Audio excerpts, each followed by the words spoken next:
And you're still watching Prime Morning. This segment is the News Flash segment. 39 days more to go to the polls for us to cast our votes. Make sure your thumb is in place. Don't get it affected at all, so that you can elect the person that you feel will give us a better Ghana. If it's the NPP that you feel will give us a better Ghana, you go ahead and vote for them. If it's the NDC, you go ahead and vote for them. If it's the Movement for Change, go ahead. If it's the New Force, go ahead. There are 13 candidates on the ballot sheet. Now, yesterday we did hear that the EC says they've halted all printing of ballot papers because we heard of the sudden demise of Madam Equia Donko, who is the convener and the flag bearer of Ghana Freedom Party. Hence, certain changes might be, happening very soon. We don't know what changes will take effect, but we know that changes will definitely happen very soon. My guests are seated and very poised for the conversation this morning. Representing the NPP this morning, and I'm loving what he is wearing, is Dr. Palgrave Boachi Dankwa. Good morning, Doc. Good morning. The way you look nice. Where are you going from here? Well, it's work for us. The responsibility that the Ghanaian people have given to us to engage. And so it's always an opportunity to make sure that you dress up for the opportunities. And I mean, of course, I'm coming on Joy Prime. And I'm coming to meet Rosalind. Hey, so. I feel good. I feel honored. But you look really good. I think you should take some pictures afterwards. Thank you. I would. Yeah. Thank you very much. You look very good. I'm very grateful. Thank you. And representing the NDC this morning is Adele Umar Ibrahim. Hi, Adele. Hi, Rosie. How are you? On some bright colors and all.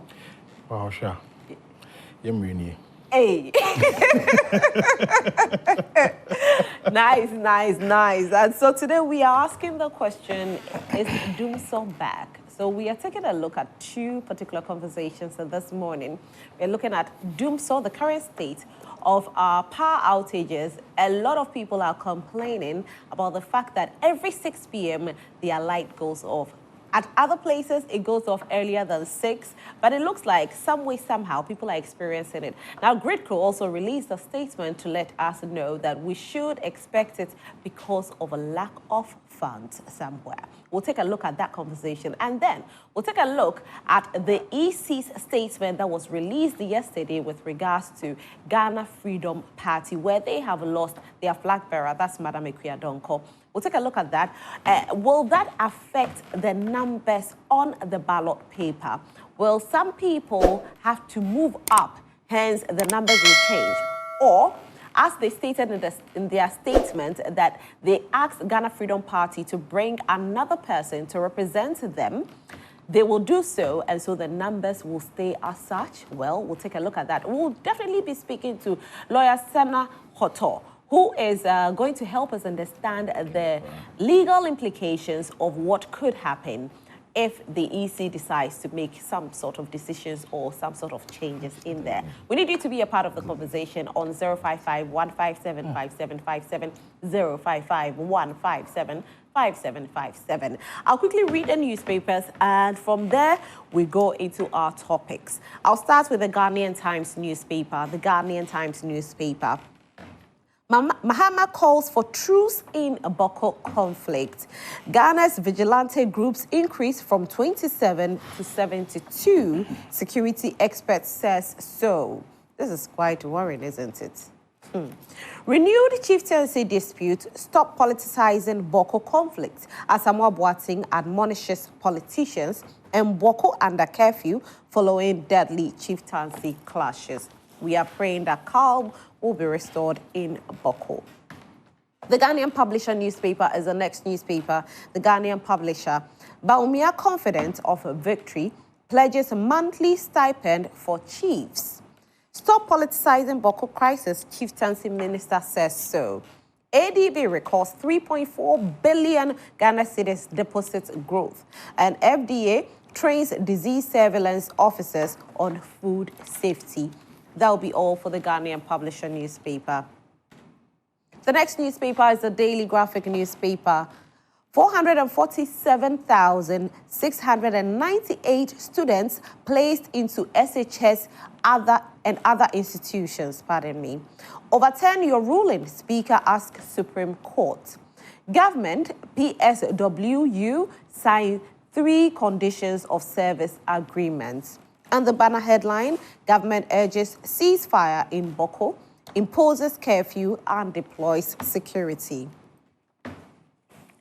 The final newspaper is a Republic Press newspaper, the Republic Press. Akufo-Addo assures free, fair elections. Bagme sounds alarm on parliamentary disregard. Otumfuo to lead mediation efforts in Boko conflict.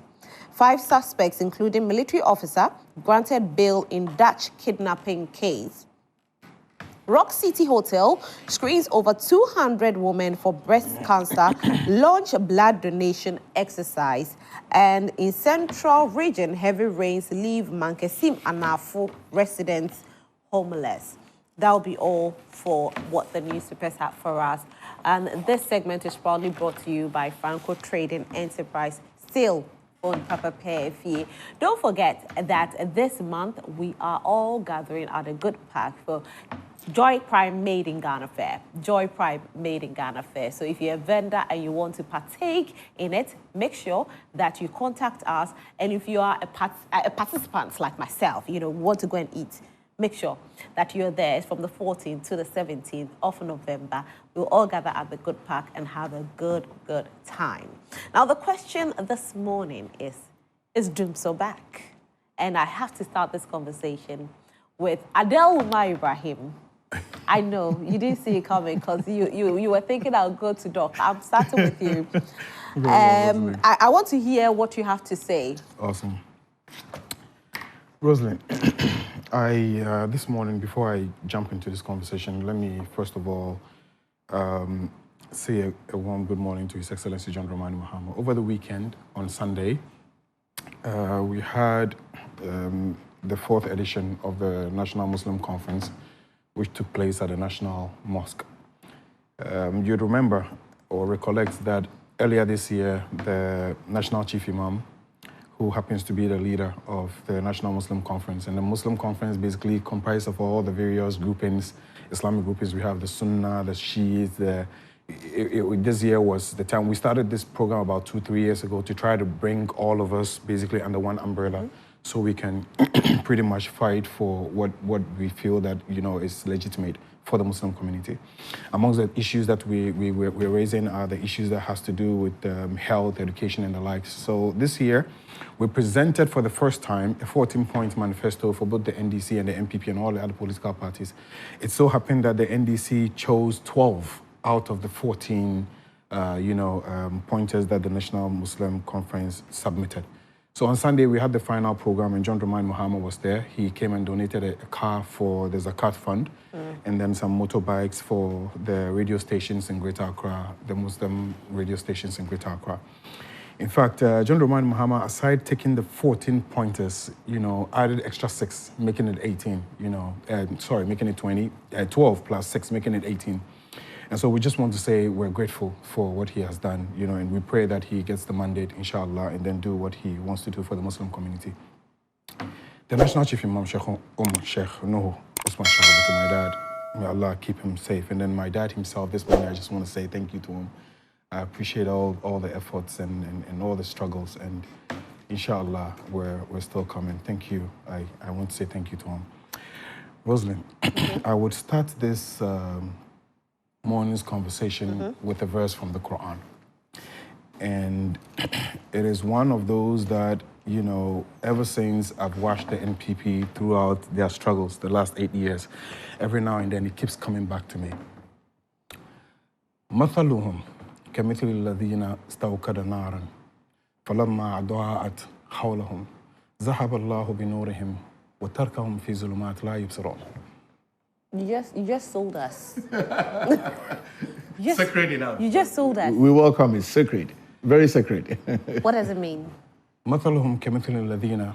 Their example is like an example of one that lights fire. فلما أضاءت حولهم. And the moment around the time when the fire is all around them and they feel like, oh yeah, we're almost there. We have it. We're getting progress. We're reaching that space. ذهب الله بنورهم. Then Allah will take away that fire from them. وَتَرْكَهُمْ فِي ظُلُمَاتٍ, and he leaves them in darkness. لَا يُبْصِرُونَ, they basically cannot see. This is what has been happening for them for the last 8 years. And I'll tell you why. Every single thing the New Patriotic Party has spoken about over the last 8 years has come back to bite them. It's as though just around the time that they feel like, oh, we're making progress, then something, messy just happens, just like that. And you, as much as you try to think about it, it just doesn't make any sense. All the noise they made about city, to look at the city, it's like something has been taken away from them. All the noise they made about food and food inflation. Yes. It's been taken away from them. If you come to DUMSOR, all the noise that they made, it's been taken away from them. Dubik resigned earlier on this year. You know why? Because before the NDC left power, we left them what was called the cash water flow mechanism, where monies are supposed to basically run through, it's a system that we have set up to basically pay, which they had moved now to the office of the vice president. To pay all IPPs. Very good. To move to the office of the vice president. So fuel, we needed fuel. You remember some few months ago, we were discussing these issues of DUMSOR and all of that. And some members of the president's family, according to John Jinapor, wanted to actually be the ones in charge of buying fuel. Dubik started fighting against it because he felt that it was time for us to actually pass through the mechanism that has been put in place. Why? Because it is that mechanism that allows us to be able to check and see who is buying fuel, who is not buying fuel. The finance minister decided that let us not buy fuel through this system, let us buy the fuel directly and then have ECG pay the people directly. Now, that was a problem. As we speak, the quantity Atuabo is producing, what we left for them, they have not added 1 kilometer, 1 extra kilometer, to the pipeline that we had left for them in Atuabo. 1 kilometer, they haven't added to it. What we left for them was 390 NM scarf. A minute. And what they require now is about 60 NM scarf extra. They don't have that. And that is why, ENI is not able to give them the kind of gas that they require. That is one problem. And then the second problem they're having is that Asogli has decided to shut down his plant. And when we say these monies are a problem, 180 million Ghana cedis from last year up until this time, that the government is supposed to pay to ECG, you're not paying. The same issues that we had in the past, issues that had to do with money. In fact, we had to do it with capacity, we had to deal with money, we had to deal with fuel. These were the major issues that hit us. At least you have the plants. We didn't have the plants, you have the plants. You still can't manage to just keep the lights on. That is also a problem. You have to now carry Ameri and take it all the way to Kumasi. Imagine if Ameri wasn't in existence. Okay, Adele. Point well made. Doc, I'll ask you the question, is DUMSOR back? And then I can go into other questions with you. Rose, a very good morning to you and very good morning to your viewing public. And let me add my voice to the many Ghanaians who have sent out many tributes to Madame Ekiadonko. She was such a model for many of the unschooled or uneducated or unclassed room community, which was a clear depiction of our Ghanaian heritage, as you are aware. And so our deepest condolences immediately to the family and also to the political party and the entire political fraternity. DUMSOR is not back, but we're having challenges which are resolvable. I have very clear indications that those issues will be resolved within the shortest possible time. Now, it's also important to be able to give a history of our government's contribution to the energy sector. Because every now and then you will see the Eswal government trout and make a lot of comments. Saying that we haven't added. They say a lot of things that we haven't added. I have here Ghana's energy improvements from the New Patriotic Party and achievements that we have had, the focus on the power sector, petroleum sector, the local content, the energy transmission and renewable energy, the job creations that we have created, and then a bit of a comparison that we have had, if time would allow me. As we speak today, Rosalind, we have increased electricity access to over 88.85% of Ghanaians. As we speak today. What was the percentage before? Oh, I can do a comparison when I get there. So I'll get there very soon. Let me just give a history and then we can be able to appreciate that. As we speak today, renewable energy, when we met it, it was about 37.7 MW in 2016. As we speak now, it's about 134 MW in 2024. In terms of solar power, we have about 90 MWP added of solar power, boundary and distribution, transforming, metering. We have improved collection in terms of revenue. When we met it, it was about 480 million to now over 1 billion Ghana cedis. We have residential tariffs that we have increased, favorable tariffs at commercial sector, and then our gold for oil policy, which you are aware of that, and many people have congratulated the government, especially the leadership of Alhaji Dr. Mahmoud Bawumia, for making sure this happened. We have introduced some condensates in the premix fuel, cooking stove distribution, additional crude oil barrel, and let me just go into the comparison, because I think that is very key in terms of what we are talking about here, because it's the comparison that would give us a clear indication. So what MPP has done, over the energy sector, we have recovery of reducing the energy sector debt. What the NDC said they would do is attributing energy sector issues to corruption and inefficiencies. They propose a restructuring of regulatory bodies and enhancing sector government resolve. In terms of comparison as well, what the MPP has done is that we have renewable energy, which involves the expanding of the solar power and the wind power projects, with emphasis on achieving energy diversification and also ensuring that we have nuclear energy, which is available for additional energy mix. What we also have done is the grid infrastructure, digitalize the entire electrical distribution network to ensure better management, use natural gas, and on and on and on and on and on. You know, if I look at all of these inputs that we have done in the energy sector, if we face challenges which has to do with either liquidity or which has to do with either finding some more money to be able to pay the IPPs, and you are aware how we went into some restructuring processes with the IPPs so that we can be able to pay a sizable part of them over a period of time.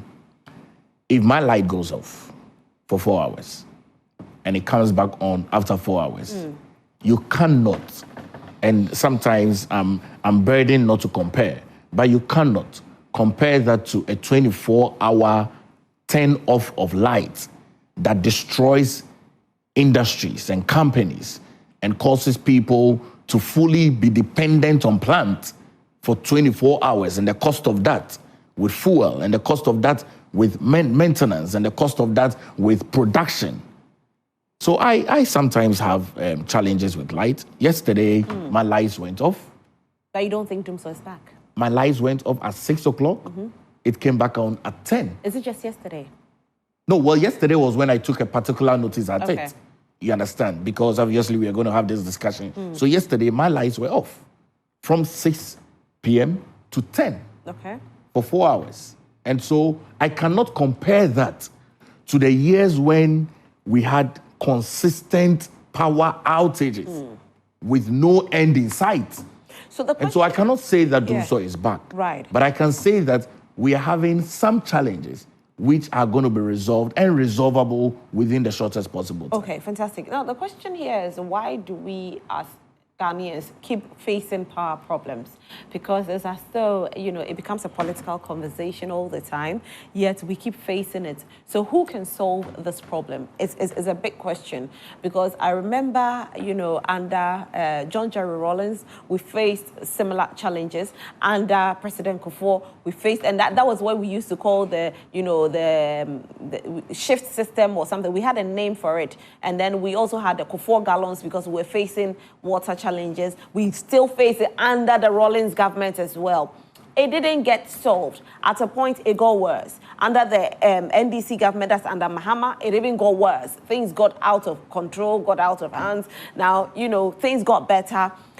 Under the NPP government, that's under Nana Addo Dankwa Akufo-Addo, now we are almost back again, because it starts as gradual as it is now, and then it escalates. So what can be done about it? And I really wish that we will not even be saying it's about this political party, it's about that political party. Now, Adele, for you, the NDC, you claimed you solved DUMSOR. But look at us today. So how is it that you solved something and then we are facing this kind of problem today? Rosalind, we had problems as far back as 2013 all the way to 2016. Before we left power, we had put this country on a certain pedal. We had given you ESLA, which was giving you approximately, in fact, in 2017, you had 3 billion from ESLA. Over the last few years, you have earned close about almost 20-something billion from ESLA. You came to meet a debt of 9.4 billion under our energy sector debt. You decided that at the time, what you wanted to do was to go and take a loan facility and come and clear that legacy debt. You went and took the loan facility, and then when you came to refinance 5 billion of that 9.4 billion. Even that, what you were doing is that you were only paying interest, so the principal was still lying down. Your 4.5 billion now grew up again with interest to get to almost 12 billion, 12.5 billion. When you add the two, a debt, as at last year, a debt that you took at 9.4, you have sent it to 17.5 billion. That is wisdom. Of course we owe. That is why we gave you these things for it to help you. We gave you Atuabo. Imagine if we didn't give them Atuabo. Are you aware that as we speak today, the energy sector is owing Atuabo close to about almost $1 billion? Yes, that's a reality. And you see, this issue of Asogli turning off its plants, there's a reason why. Rosalind, you have a shop. You're running a shop. Powergrip comes to you, says, Rosie, I have computers. You say, oh, I don't have money to buy them. He says, don't worry, I'll give you the computers, 100 computers. When you sell them, I'm giving it to you at 1 cedi. When you sell it, take your 1 cedi, take your profit. If it's 1 cedi, 20 pesos, 1 cedi, 50 pesos, just take yours. I'm coming. Okay. Let me land on this. Take your profit and then bring me back my 1 cedi. He gives you the pieces, you sell them. You sell the pieces, you sell them. You refuse to pay him his money. He certainly will not supply you. You see what I'm saying? As we speak, tallow oil, the whole of this year, you haven't given them 1 peso. 1 peso. But you're building National Cathedral. National Cathedral is on hold, though. It's on hold. Workers at National Cathedral, I listened to Joyce Aye, are still being paid till today. You have issues to deal with. But the building is on hold. No problem. It's no problem. Okay. You have already wasted almost $58 million on it. You know what I'm saying? You're paying workers who are supposed to be the board members of National Cathedral, who, for whatever reason, I don't even understand why they decide to continue to take these monies when you know that there's a problem and we have a situation to deal with. You have all of this. You're not paying tallow. Asogli, you're not paying them. You understand what I'm saying? So as we speak, you have lost close to about almost 500 megawatts. That is what it is. And I'm saying that if we left you ESLA, we left you Car Power, we left you Ameri, we left you Atuabo, we added you 2 new oil fields, ENI and and Sankofa. And after all these years, up until this point, you can be able to double or probably triple the debts that we had for which ESLA was supposed to clear. You're not able to pay the IPPs, which is another issue that you need to look at. You're not able to pay people like Talo. That is a problem. Meanwhile, you're wasting all the monies in other places. Let me ask you this. Yes, if the NDC should be given the opportunity to come to power, how will you fix this problem? First of all, Ghanaians are still saying yes. Under the NDC, they saw the worst DUMSOR ever. So how are you going to fix it? Rosen, listen. We saw a problem. We decided to deal with the problem. The kind of problem we saw with DUMSOR is not the kind of problem you pamper the way they are pampering. That's the reality. When there's a problem, you deal with it. You go to the root cause and you fix it. So the reason why it looked as though during our time it was messy was because we admitted the problem. We brought in solutions to solve the problem, permanent solutions. What they're doing is just flipping you. That's what they're doing. They're rubbing on top of the saw. So they would turn it off a little bit. Okay, you guys, but what you're doing is basically managing it. Your son has a saw, you deal with it, you find spirit, you pour it on it. He shouts, he cries, but at the end of the day, it goes. Too much power at that time where Ghanaians were complaining. We have actually grown into it. That's what I was telling you. Atwa Abogas, we left them 390 NM scarf. At a time, we didn't use all 390 NM scarf. Today, we need extra 60, 90 NM scarf, which means that you need about 450 NM scarf to be able to give to the energy producers to be able to produce electricity. So if given today you don't have. what will you do? So what I'm saying is that first of all, we need to come back to the cash flow mechanism. Why we need to come back to that is because the IPPs have comfort in that. Asogli has comfort in that. You understand what I'm saying? All these other people that you're fighting with, they are ready and willing to have a conversation. Before we left power, we left you our loss, our electricity generation loss. It was somewhere around 22%. As we speak, you have moved it to over 30%. So you're losing close to about 400 million Ghana cedis on a monthly basis on losses alone, just losses. This was why the Compact 2 was supposed to help us. So under the NDC, when we worked on it with the Millennium Challenge to give us the Compact 2, the $190 million that was coming from the US was supposed to come and help us reduce that 22% loss to close to about 8%. This is what the US was helping us. And that was why we were supposed to now bring it in and push it into ECG, bring in an independent, institution to come and take over ECG's prepaid and all of that. Then they brought PDS and did the things that they did, and the US would do that to 190. So what we're saying is that they have created more problems than solving the problems. The problem came, what you were supposed to do is that we had taken the bull by the horn. We had stood there, we were blamed for it, but at least we got you to that level. Take it from there, improve upon it. You have done nothing. But now you're complaining about the kind of debt that they've left. And yes. So if they have left this debt, yes. and you want power, yes. how are you going to solve it? Rosalind, we keep saying that the monies are available. What they're doing is that... From where? Let me give you an example. Up until today, they are still wasting money. The recent conversation, if you take from the COVID era all the way till this point that we're talking about, I can give you a small and typical example. There are monies that are coming from places, but they choose to put the monies where they want to put them. Do you know that over the last few years, they have spent on NAPCO, for example, 5 billion. 5 billion Ghana cedis. I don't know why. Oh, I'm coming. I don't know why we're discussing. Oh, no. Because I want. Earlier on, you brought in cathedral workers being paid. I mean, why these distractions?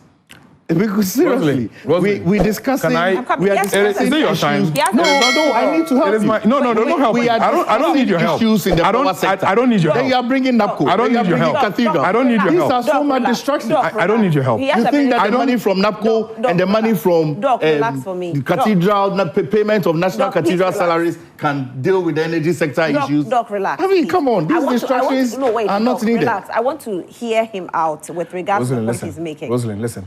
A minute to land, because does he agree that we have the plants available as we speak? Yes.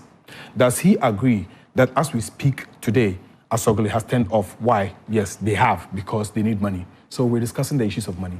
And when we're discussing the issues of money, it is only incumbent for me to remind you that for as long as you have decided not to do the things that you ought to do, and you keep spending monies and wasting resources the way that you actually don't have, then certainly we need to remind you that you're being wasteful.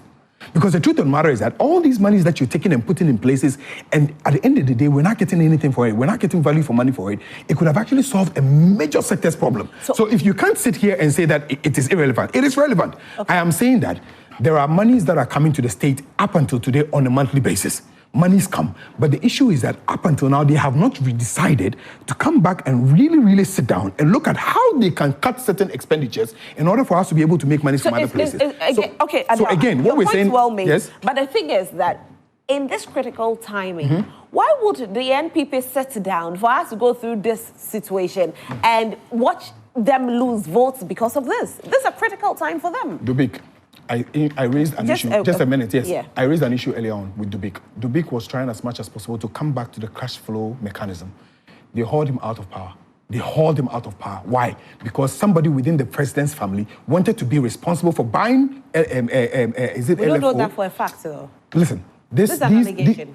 You can call it an allegation. Yeah. You can. No problem. It's fine. It's fine. I'm saying that. Why you still be allowing him to continue? How do you cause such misinformation on the national platform? John Junappo spoke about it. Your rep was sitting on TV. He didn't dispute it. So listen. Come on, please. John Junappo is not the author and authority of these issues. How do you always keep bringing issues that are unrelated to these issues? Can I distract him when he's speaking? Can I do that to him? Can I do that to him? Can I do that? Can I do that to him? Can I do that to him? I only want I can do that to come to the subject. Don't worry. Don't worry, no problem. We're discussing energy issues. NDC has not got any idea whatsoever. They have not got any contribution whatsoever that they can make to these challenges. And I can tell you of a truth. Look, these intermittent power challenges that we are having, that you face and I face, I told you that yesterday my lights were off for 4 hours. By next week, all these issues will be resolved. But how are you resolving?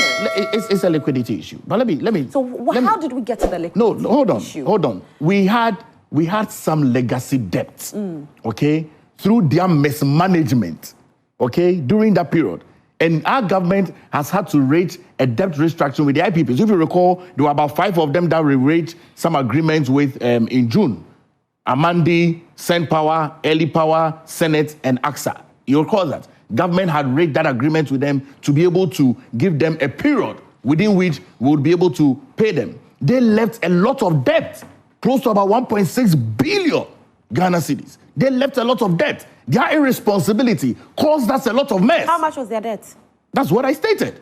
How much? About 1.6 billion. How much debt is it today? No, you see, Rosie. How much is it today? Don't say the host. Wait. How much is it today? Are you the host? He did it to me. Let me ask him, how much is it today? Mention it. How much is it today? Adele, please. If you are courageous, look into the camera and mention it. So mention how much is it today? I'm providing solutions. How much? It is solutions that I'm providing. And providing solutions is very key. I'm not being distracted by going to mention salaries of Cathedral and NAPCO and all of those. Those are not monies that can solve the issues that we are facing now. Perfect. How much? Deal with the issues. How much is the debt today? Rosie, let's take it one after the other. How much is it? Adele, please. Let's take it one. You can't mention. Adele. Rosie, let's take it one after the other, okay? We came in and we saw that there was an agreement that was made in the power sector which was not going to allure to the interest of the Ghanaian people. You will recall that there's been various conversations of how we have had to pay more than we are even using. And then we had to renegotiate. You recall all those conversations. It's taking our government to put us on that stable grade over the past 7.5, almost 8 years now as I speak to you. Which is why we went into that debt restructuring with the IPPs. To clearly let them appreciate the challenges that we all face and for us to be together so we don't have the challenges. With all these, absolutely, we understand. The NDC had let a debt of 1.6 billion. It's not even 1.6 billion. It's not. No, wait, it doesn't matter. Okay. This is what he's saying. Okay, let's now, go. the NPP came to do a restructuring. At what cost? How much, Rosie, today? Every single year, we had to be paying in excess of millions. Ignore him. I would ignore him. Thank you very much, Rosie. I would ignore him because he's distracting me. Ignore him. I would ignore him. Rosie, every single year, we have had to be paying money, looking for money that we do not have so what's to the be able debt to now? pay them. What's the debt now? Above 1 billion. Above 1 billion. So you're above what they left? Sorry? Are you above the debt that they left? No, but obviously, if they left debt, okay, which we have been paying and dealing with, obviously, there will be a little bit more that is added. Okay? So what's the debt? He is lying. No. Wait, Adele, you have your time. There will be a little bit more. He has about 3 minutes. You understand? There will be a little bit more. But I'm saying that we have had to renegotiate these debts. We have had to come into an agreement with these power IPPs. So what's the renegotiation like? What cost is it? You see, if you look at how much we have had to pay in excess, we've had to pay in excess, about $400 million US to date to the various IPPs to ensure that we cushion them. Okay? But I'm telling you that the issues that we are facing today, the 4-hour light off, the 2-hour light off, the 1-hour light off at dotted places in the country, give us by next week. So it's not as a result of mismanagement that has led to this liquidity issue where we are seeing Gridco tell us that they cannot supply gas to ECG. We brought the cash water mechanism. Yeah. We brought it. Okay, we brought it. Who brought it? If it is mismanagement, it is not a new patriotic The cash water flow. You didn't. When did you bring it? IMF? You see, you brought it. No, but obviously we have. Rosalind, they didn't bring local, it. Relax. We of course we brought it. When did you bring it? Wait. Allah. Paul, did you just do that? Of course. I mean, Adele feels that he is the only sheikh. He is a sheikh, Of and you are a course. pastor. Yes, so today so we cannot. Yes. Sheikhs here. Anyway, so yes, a minute to go. No, Rosie, 2 minutes actually. Thank you very much. In concluding on this matter, we saw that there were huge challenges. And in the midst of that challenges, we sought to resolve that. We brought the cash water flow mechanism so that we can be able to regulate and on a monthly basis give some funding to the IPPs. And so if I have intermittent power challenges for an hour, 2, 3, or 4, we cannot say this is as a result of mismanagement. Not at all. If we call the word mismanagement, it's synonymous to the NDC, never the New Patriotic Party, because we have been better managers of the energy sector, of the power crisis, of the challenges in petroleum, of the challenges in gas. Okay, so I want everybody to know where the cash water flow came from. It came from the World Bank, not IMF, and it's actually started on July 27th, 2017. July 27, 2017, which by then the NPP was in power. Thank you. Roslyn. So you see, No. my time is He has not a minute. ended. He's not done. No, he has to finish. Let him finish. Yes. I will finish. Let him finish. So, Rosie, you see, if you look at all of these mechanisms from 2017, Ghanaian people have enjoyed the power sector and how we have managed the lights. The lights have been on considerably.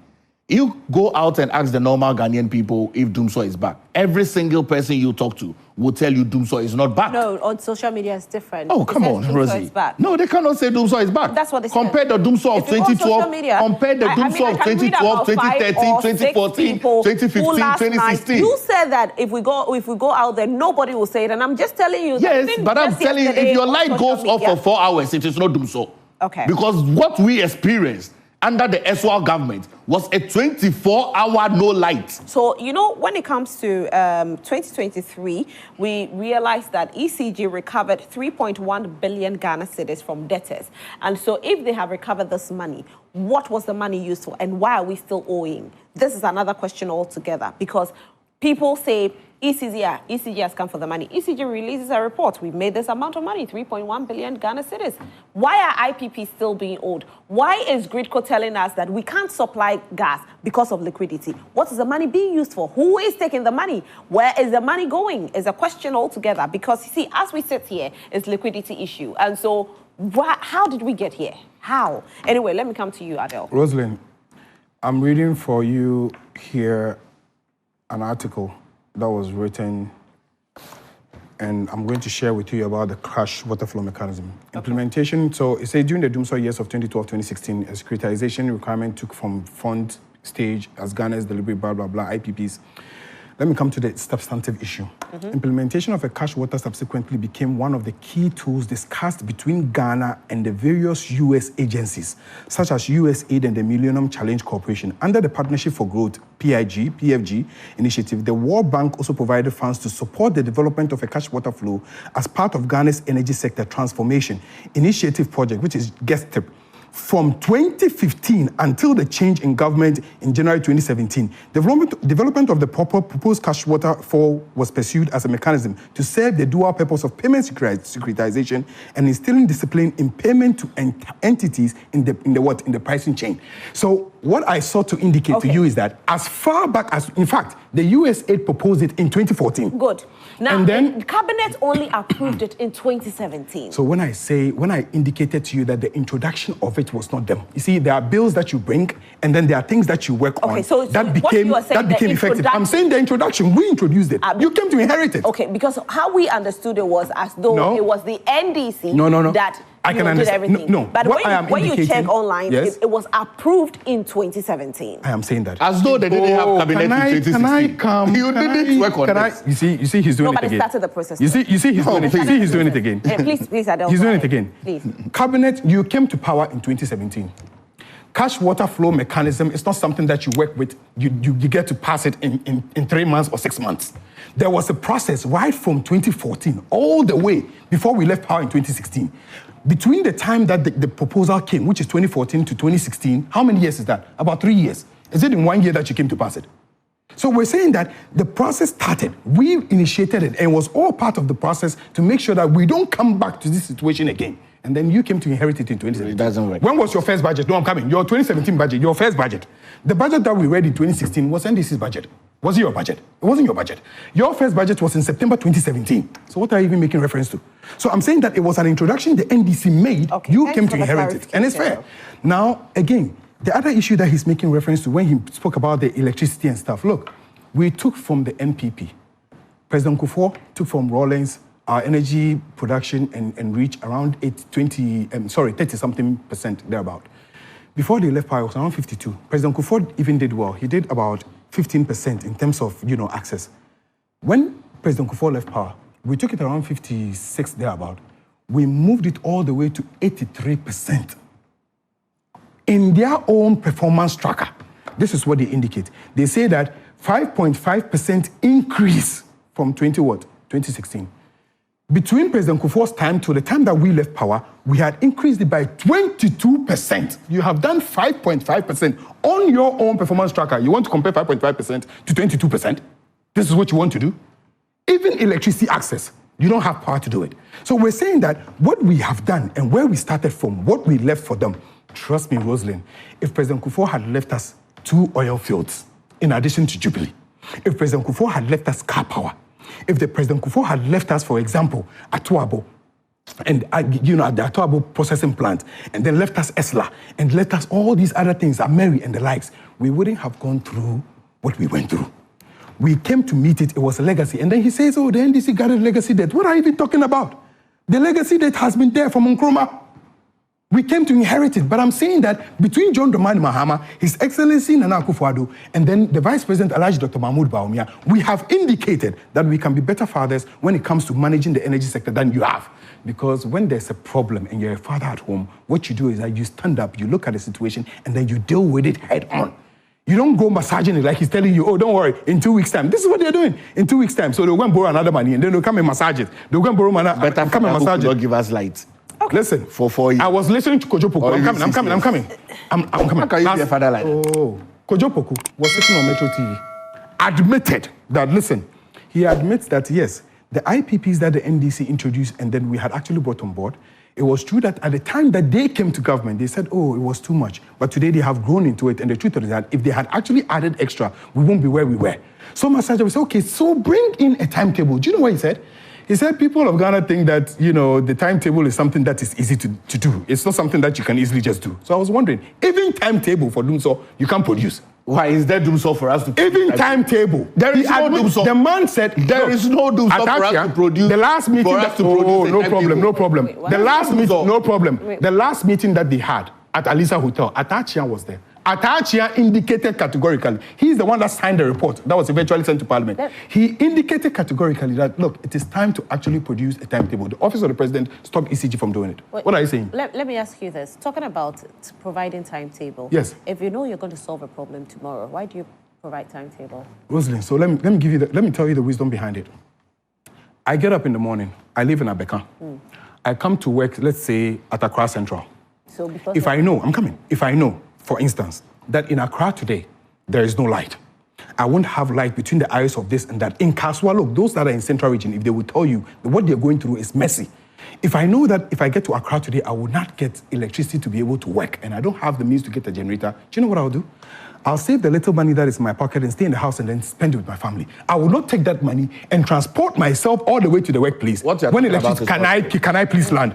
When electricity is not available, producing timetable allows for factories and companies to be able to plan. That's what you do. Allow them to plan. They are even used if it's to timetable. Oh. You messed up the power sector. Wait. They messed up the power This sector. timetable thing didn't even start under NDC. Let's be fair. This timetable thing started a long time ago. But I'm just asking if it's a short period, because even under the NDC, even under the NDC, you didn't just get up and give a timetable. It took a period before you gave timetable. And if we want to be, or if we want to have a very fair conversation here, we know that DUMSOR, even this year, the one that came in, it was for just like 2 months. It was more or than 2 probably, months. It was more than even 2 if it was 3 months. Yes. I mean, that period, maybe they're assessing the situation and they knew they were going to solve the problem. Okay. Why give a timetable? Because for the NDC, you also didn't just get up and give a timetable from day one when the lights went off. You gave yourself probably even 1 year before you started giving us timetable. Rosalind, you know the beauty of democracy. We learn and we grow. And our ultimate belief is that we're supposed to be better people when we go forward. I'll give you a minute too. During the last few months, 5 months ago, did you hear the industry speaking? Did you hear what they were saying? They were saying that, look, we're making losses. Do you know how much money they lost within that short period? Do you know how much money they lost? A lot of money. We're saying that if wisdom requires that at the time we introduce it, and let's say we even introduce it later, and then now you had industries telling you that, look, bring this thing up because it's creating problems for us, and then you sat down. And you see, what I'm saying is that everything that they keep doing is that they're postponing it. They keep postponing and they keep postponing. So at the end of the day, what they will do is that they leave you a whole lot of things that you have to come and sit down and then deal with. Every time they leave in power, this is what they do. What they did, the single spine salary, they just left it hanging. National health insurance, you know what they did? They just did it mutual. You cannot move from one district to one district. We had to come and make it national. So they do the thing and then they pile it up and then they just get up and go. Tomorrow, we would come here in 2025 when we have actually come to meet the situation and then make forward what the situation is. And when we decide to deal with it by the bull, they will now come back and tell you that, oh, you guys are messy. But what they're doing is that they are putting us into more debt and then piling up more debt for us. Before we left power, Ghanaians owed 4,000. Today, you owe 18,000 plus. This is the reality of the people we're dealing with. Okay, let me move. You know, Rosie, the reality is that the NDC is losing the election. And they are not the future government from 2025. Inshallah, and so win. there is no issue whatsoever that they need to deal with when they come. They are not coming anywhere. The Ghanaian people are aware that they are bad managers of the economy, bad managers of education, bad managers of energy sector, bad managers of road, bad managers of infrastructure, bad managers of everything. The NDC is bad at everything that they put their hand to. How do you solve the DUMSOR problem, though? 5.5%. There is no DUMSOR. As I speak to you today. Okay, how do you solve the power outage? 500 megawatts gone, there's no DUMSOR. There is no DUMSOR. Of course, there is no DUMSOR. 500 megawatts gone, there's no DUMSOR. I ask myself. There is 500 megawatts. There is no DUMSOR. As I speak to you today, hold on. There is no DUMSOR. What is the meaning of DUMSOR? It's amazing. It's just amazing. Whether it is 6 hours, whether it is 1 hour, whether it's 30 Rosie, in the central region, it's even more than 4 hours. Rosie, the three of us here. I slept in it last night. The three of us here, and the million of Ghanaians that are watching us, and the thousands that would watch online. Rosie, I can tell you of the truth that the word DUMSOR was coined out of the inefficiencies of the NDC government. That's where we got the word from. So what is if you want to go into the etymology of it, that's where it is. That's the origin of it. The origin of it is that there was... So is that the reason why you don't want to accept No, it's not about we accepting. Okay. If you compare the two, you cannot say that what we are going through is comparable to what the NDC took the Ghanaian people through. Companies were shut down. People lost their jobs. People lost their lives. I know hospitals that didn't have power, that people lost their lives. Pregnant women had to move from private hospital to private hospital. Others had to even carry generator in their vehicles when they were going to do CSSs. So really, we don't want to remind the Ghanaian people of their pain. What we are going through today, when your light goes off for an hour or 2 or 3 or maximum 4 hours, is not DUMSOR compared to the 24-hour, 7 days a week, 365 days a year, consistently year on year. Ebromusu, ain't you on the timetable by Yang, NPP, and the government of the New Patriotic Party. But this timetable was brought along. Of course, by Yang Asem we embroider so. Okay. This issue has not overed us. This is an issue that is under control. That's why I said these issues will be resolved by end of next week because we're going to resolve it. We had already gone into the conversations of the IPPs and the restructuring. They had agreed with it because it's a reasonable government. When a reasonable government begins to engage, you can clearly see that. So the future government of Alhaji Dr. Mahmoud Bawumia, so the agreement is how to pay the IPPs, and they've decided to provide you with the power. And the further on funding that we have found. So why are you raising the money for? Oh, I mean, Rosie, it will be available when we... how come the money hasn't been available? Why did we have to get here? No, Rosie, when we know that when we did the IPP renegotiation and the debt restructuring, there were about 5 that agreed. There were 2 that didn't agree, including Sonny Azogli. You remember that, and that they were in the process of making sure that we bring them to that stage of collective agreement, okay? And so we are going to resolve these issues. No, but why did we get here? No, I mean, Rosie, governance is a continuum. Now it's a continuum. Governance is not static. Now it's a continuum. Yes, governance is not static. You see? You are coming nowhere near to this government or governance. These people know. They are coming nowhere near it because they are messes of everything. Everything they put their hand to, they mess it up. My question hasn't been answered. How did we get here? Was it a mismanagement at a point that caused this? Because if you're solving a problem and you have liquidity issues at a point, then there is a problem somewhere. Now you're saying that we are renegotiating. Now let's not forget, about 6 months ago, we went into renegotiation. It was solved. And so are we just doing that? We are sweeping the dust under the carpet, and then at a point in time, the dust spills over, and then we sweep it under the carpet again. Or we are solving the problem. Madam Rosie, yes, we are solving the problem. There's no carpet here. So you have the money to solve the problem? Yes, we do. So why haven't you solved it? That's fine. Why did we have to get here? There is 39 days to elections, and people are complaining. Rosie, where's the money? I don't know the extent to which you talk about the complaints. Okay, and that's why you see we're dealing with a present challenge, and I don't want to remind Ghanaians of the past because the past is bad. We don't even want to have a conversation around that. They are the past, and the future is still the New Patriotic Party. You see, Rosie, these issues are being resolved because of the issues like liquidity and all of those other issues that I've spoken about. By end of next week, if you have any challenges with power outages, then it's a localized challenge. Okay. I think that the only issue here is me. I like the problem to be solved, but I'm hoping they will never solve it. Rosemary, they cannot solve it. Your wish will not be granted. They will never solve it. Your wish will not be granted. A full we will solve it. Hey. And so we don't have a situation whereby it's like they are postponing the stress. When your break is. They are postponing the stress. That's all they know how to do. You clearly know that you cannot manage the energy sector. So you are warning Ghanaians. Anyway, let me read a few messages that have come in. All right, so I think the loading of the messages is the problem right now. The messages are not loading. Ooh, okay. All right, we'll try and load most of the messages and then we read all of them. But this segment is proudly brought to you by Franco Trading Enterprise. Of course, whatever gadgets you are looking for, whether television sets, CCTV cameras, mobile phones, all, they've got you covered. And so just make sure that you visit any of our shops and we will sort it out for you. You can actually download the app on your phone, which is Franco Trading app, or visit our website for further inquiries, www.francotradingenterprise.com. Franco Trading Enterprise, still phone Papa Perfie. I'll try and erase the messages and then we can go ahead and read them. I really wish we will move on to our next topic. No, we will. But let me just land on this one. He's had his last bite, so I'll have my last bite. But you started it. I started. Yes, you started. I came. Then he went. You started. You forgot already that you started. So it's okay. So wait. It's okay. Let's move on to our next. Okay. So why do you want to move on to next? No, but I mean, of course, we need to move on to our next topic. Last bite. I want to add a last bite. No, I want to add my last bite. I'll respond. Yeah, no problem. I want to add Rosie, I'll do my 2 minutes. 2 minutes. Yeah, it's fine. I am saying that has the MPP party government benefited from Ameri?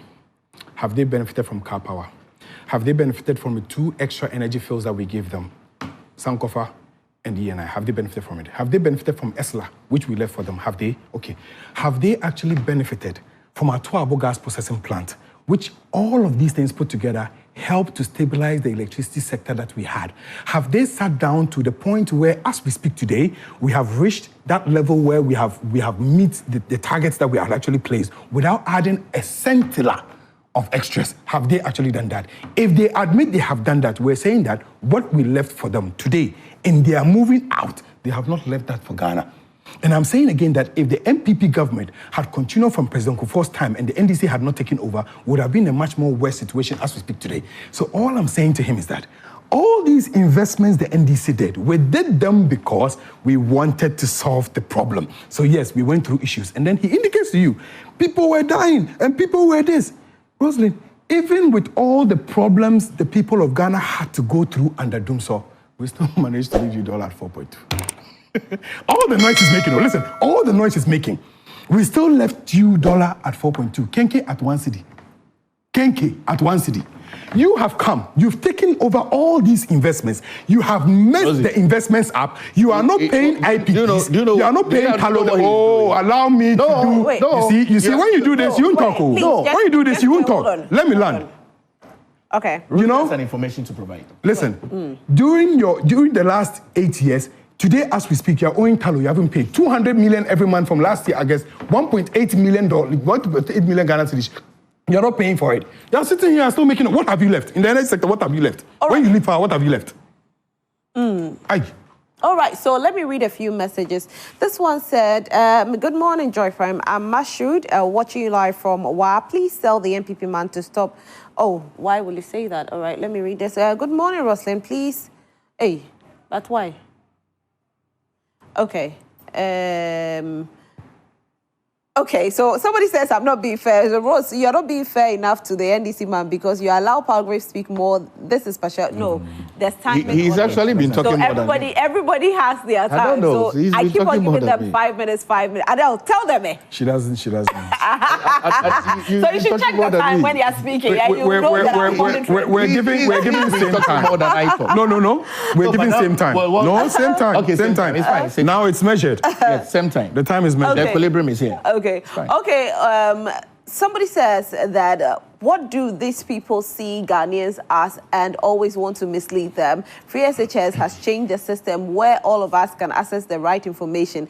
The NDC are losing the election and just want to put dust in our eyes. Ibrahim should, the NDC, some of the messages. Tell Adel Umar I like his diplomatic way of communication, but you, my uncle there, I'm sorry for him. If to talk of mismanagement, then is the current government. Uncle Doctor there is speaking abstractly without concrete and facts. Concerned citizen, okay. Rosalind, the NPP communicators are destroying their party. We voted for you in the last election. This time, no. You are bragging of winning election. Say everything you like. You'll be forced to opposition by our thumbs. Emmanuel says so. This one says, good morning, Rosalind. I can see Palgrave struggling and sweating to mention Ghana's debt. Unfortunately, the Nana Bawumia government has moved our debt from 120 billion Ghana cedis to 767 billion Ghana cedis. This is unprecedented. Ghanaians are resolute to vote for John Dramani Mahama, and German South is voting for Honorable Williams Okofo Date to continue his good works. This from Kwesi Koko. This was a good morning, Richla. My name is Rosalind. Richla from Pokwasi. I don't do politics, but the NDC DUMSOR cannot be compared to the NPP. Okay, great. Good morning, Joy Prime. Please, my greetings to the NPP panelists. Good jobs, no DUMSOR. All right. Good morning, Rose. Here in Tamale, we don't have power challenges. We have light 24 hours a day, 7 days a week. Let's leave emotions out of the conversation. All right. So this one says, why is Dr. not answering the questions being asked? He's going around the bush. All right. Good morning, Rosalind. Speaker must not allow UC. Okay. This one is not today. I think you are watching another one. Okay, this one says, good morning, Rosalind. Asemo Ghana, the NPP should accept responsibility and stop disrespecting us with impunity. DUMSOR is back. We are voting based on competence, not talk. Greetings to my sister, Zanetto Rollins, okay? This one says, there is no DUMSOR in this country. Point of correction to the NDC man. All right. More messages. Good morning, madam.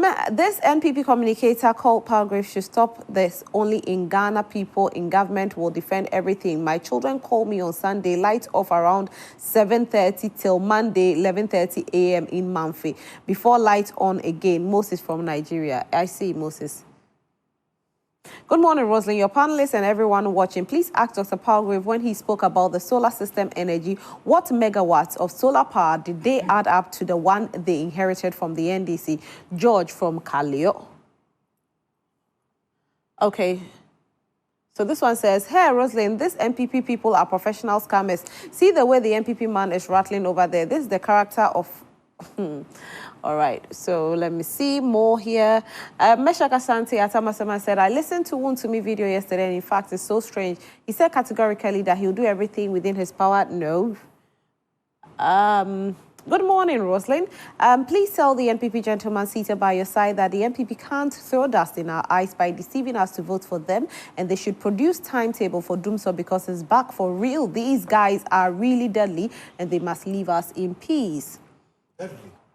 Sami Boache from Asamankesi says, please refrain from spreading misinformation that DUMSOR has returned. The leadership of the President, Akufo-Addo and Dr. Bawumia, has effectively eradicated power outages. We must not forget the 4 years of darkness under John Mahama's leadership, during which Mahama insensitively told us to stop charging our phones when we voiced our concerns. Ghanaians are perceptive, and forward thinkers. We have not lost sight of the past. Fellow citizens, Dr. Bawumia and NPP remain the top choice on the ballot. Let us solidly back the NPP to continue providing essential social interventions. Acknowledgement to Honorable Charles Champo. Okay. Good morning, Madam Rosalind and your panelists. I am Big Alasko from Garu Tempane. Please, Dr. Palgrave is not helping we the listeners. He should not interrupt Adele when he's educating the public. NPP is massaging the energy sector debt. Okay. Akonsi Gariba from Tamale says that if Ghanaians do not have short memory, as President Mahama said some years back, DUMSOR alone should keep the NDC in opposition for a very long time to come. My regards to Dr. Palgrave. Vote number 1, vote to Dr. Alhaji Bawumia. Madam, tell Madam Host why you called. What's it? Oh, I called a man a pastor. Tell him to tell the truth. Just for once. Okay, says, Madam, tell Palgrave the more he talks, the more people get angry. Oh, really? Why? He's explaining what the issue is. Why will you get angry? Good morning, Rosalind. Please tell Dr. Palgrave that his dressing doesn't match his attitude this morning. Master Ramap, he's dressed well. It matches his attitude. He looks good. He's speaking what he's supposed to do. Assalamu alaikum, honorables. Please tell the NPP man that whether DUMSOR or not DUMSOR, we are voting against the NPP government of poor management of our economy. Inshallah, JDM is coming for good measure. Achiasi constituency, vote for Honorable Samuel. Okay. You see, because of Adele, now I can read Arabic. MashaAllah. Says, Jamama is a right to demand answers from Bawumia because he has introduced us as an economic messiah. He would fix the nation's economic challenges. Okay, this is not a topic for today, but I get where you're coming from because it's also a trending topic on social media. Alaji Hamza Pig Farm says, good morning, my dear. This is the problem I have with the NPP government. They will never take responsibility of their failures and work towards in solving them. They keep on directing their failures to the NDC. For God's sake, the NDC is not in power. They were brought into power to improve the living standards of Ghanaians and not to be always doing comparisons. NPP as a political party always feels they know it all. Trust me, nothing seems to be going on well in this country under this wicked, super incompetent government led by President Nana-Addo and Dr. Bawumia. The future of this country under this government is hopeless and pregnant. Okay. Good morning, Rosalind. Debt that is being paid gradually should be reducing gradually, right? Why is it the other way, though? What does we are paying in excess mean? Dr. Haba, stop massaging the wrong things when you know the truth. Kindly give financial clearance to pharmacy technicians. It's been 3 years, please. Good morning, Rosalind. Please ask Mr. Boache for me, if you have a debt and you are paying for it, will your debt increase or it will continue increasing? It's amazing. We, the listeners, dare Mr. Boache or Dr. Boache to mention the debt we owe today at the energy sector if he has the balls. Propaganda won't work this time again because we are getting wiser every second. Mayor Brown Simon from Navrongo. Rosalind, kindly ask Dr. Palgrave the meaning of DUMSOR for us to understand. Okay, this is from Kofi. DUMSOR is back in Obuasi and its environs. The lights have been off since last week, Thursday. Kojo from Obuasi. Honorable Akisme says that the NPP government's sincerity is questionable. During John Mahama's tenure, power outages were honestly termed DUMSOR. However, under President Nana-Addo, the narrative changed. Our Ghanaian proverb says, when your mother dies and they say she's asleep, by evening we'll know if she's truly asleep or diseased. NPP, I ask, when the lights go out, what is the official term? Okay. Al-Hassan Zise from Zeno Central says, NPP is more than problem and we need to solve them by voting them out of government. This is a government which has had so much and yet they have given Ghanaians Sakura haircuts and sent our economy to a junk status. Okay. Rosalind, please tell the NPP man to stop his distraction and let the conversation flow. We hear you. Good morning to you and your panel. It's sad how the NDC wish Ghana gets back to DUMSOR. We've always had some power intermittent. That can't be described as DUMSOR. We suffered a continuous 4 years power cuts under Mahama and led to the word called DUMSOR. The NPP government has kept the lights on for almost 8 years. Today, Mr. Mahama, who has refused to engage in a debate with Dr. Bawumia, is asking him questions to answer. Is evidence clear that Mahama's campaign is struggling, as Nana will say, campaign no atonsium, Frimpong from Konongo. Rosalind, good morning. Awudu Idrisu in Yeji. NDC is fast in informing people wrongly. We are aware of the NDC legacy records inherited. All businesses collapsed due to DUMSOR, which lasted for more than 4 years. Good morning, Rosalind. Please, DUMSOR is DUMSOR. Please, you NDC solved energy crisis before NPP came to power. When Amewu was asked how many megawatts was added to the energy sector, he said not single watt was added. So what else is the NPP man saying? That NPP should behave themselves this morning. For 8 years in power, NPP is still blaming NDC. Hey, who does that? Okay. Good morning. The NPP man think we don't know how. Can you still blame NDC for the DUMSOR they solved before you people came into power? Tell us how you were able to solve the light problem. NPP never again. PDS people, okay, from Kofi. Good morning, Rosalind. You're beautiful always. Thank you so much. DUMSOR is not back. Please kindly help Ibrahim to keep quiet and stop acting like he has a solution. He should be informed that his government, JDM-led government, has overseen a 4-year no power supply. This has made me lose my business as a printing press operator. Okay, we hear you. Thank you very much. And so you can continue sending your messages, but we are moving on to our next topic. Or you want to... Doc, do you want to make your final submission on this? Probably 2 minutes and then we'll move on. Or I should just move on? No, sure. No, I will do that. Let me do that. You see, okay. I'm reading from the manifesto of the New Patriotic Party. Okay. The future government after President Nana Addo Dankwa Akufo-Addo, Alhaji Dr. Mahmoud Bawumia, page 173, energy and petroleum. And I'll state it very clearly, without missing words.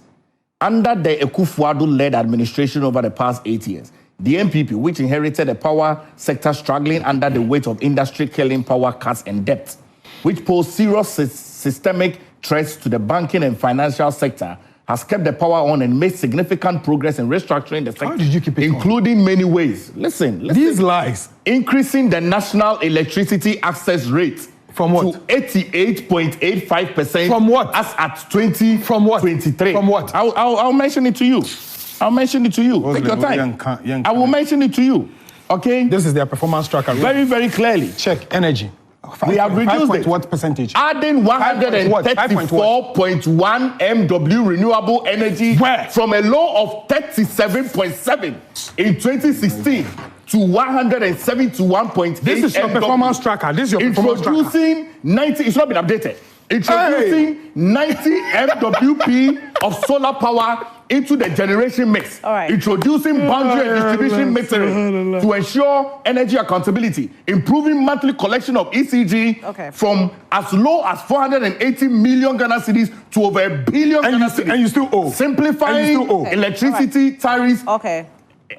Inventing the tariff band, the gold for oil, which has reduced significantly the pressure on the forex, the bulk import, distribution of export companies, which is the BIDEX, negotiated more competitive premiums with suppliers. Premiums have dropped from $180 to $200 MT to 70 MT or less. You don't have 500 megawatts. Wait.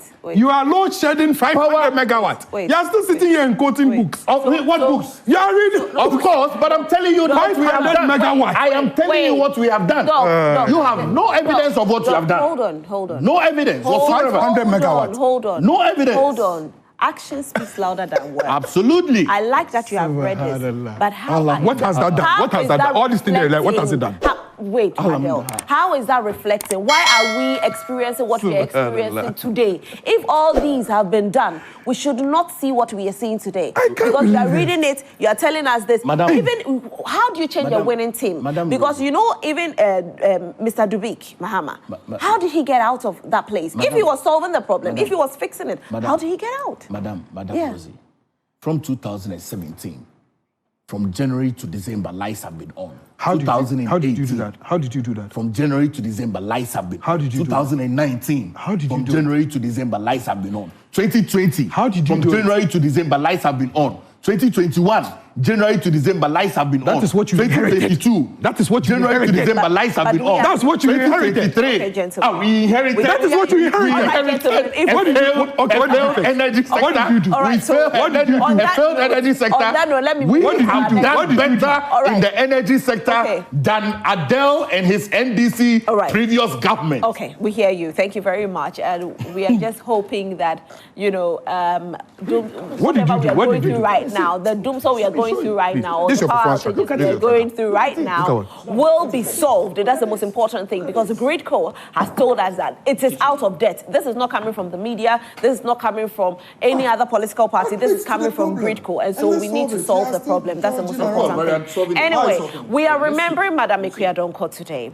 And we are delving into our next topic, which is to do with the ballot sheet. Now, yesterday, EC made us aware that they had received a letter from the family telling them of the demise of Madam Ekwe-Adonko. And so EC also issued a statement, and this is what they said. And I want to read paragraph 2. They said, while the 1992 Constitution and... Please, gentlemen.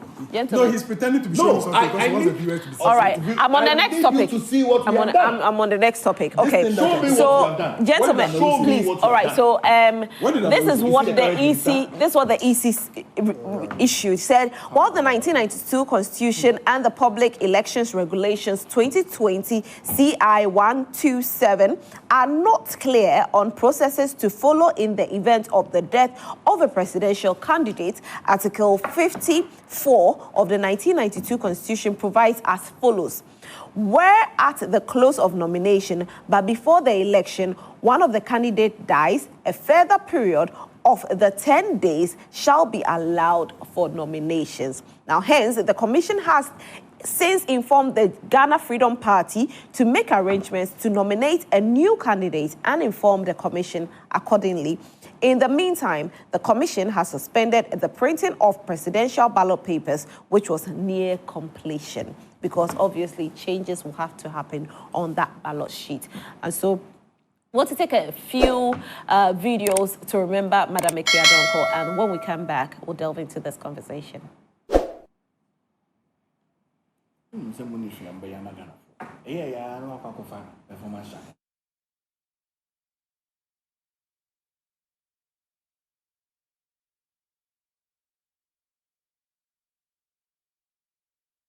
Will be on pay list for pension. It will be 24 when Let's say 40 years ago. What you saying? My friend, I may be on book, and I'm Yashim.